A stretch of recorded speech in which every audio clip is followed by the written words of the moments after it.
the two Olympic athletes of your generation that everybody was fascinated by and were just skyrocketed to fame, you and Bruce Jenner. Yeah. And you met Bruce in Munich?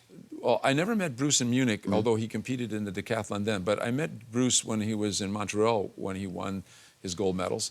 And I've been a friend of Bruce since I met him. We, as a matter of fact, had the same agent, and we traveled together on numerous times in speaking engagements. And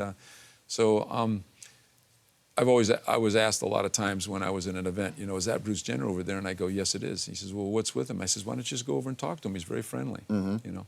And of course, obviously, we've talking about Bruce quite a bit. Sure, I know. Have you kept in touch with Caitlyn Jenner? Have you spoken? I reached out. I reached out when I knew about the interview, and I reached out to him and I texted him. I didn't, because I was one of a million people that probably texted him, and I haven't heard back from him. But I've got all his numbers, and I can reach him anytime. I mean, last time I was with him was about a year and a half ago at some events, and so.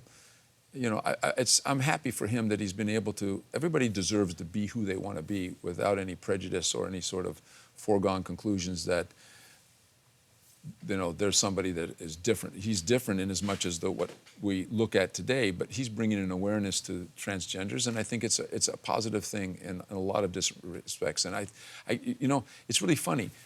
Can you imagine? Nobody's ever commented on this. Could you imagine how much better of an athlete he would have been had he not been able to have to actually go through this tournament? That he was so tormented, and the fact that he was able to perform. That's right. Although then that might have been the driving force of why he was so successful, you know, keeping this internalized and whatever. But that's a whole other discussion. But, you know, we'll see. We'll see how this plays out. I'm positive for him. The Rich Eisen Show, weekdays at noon Eastern. On Audience.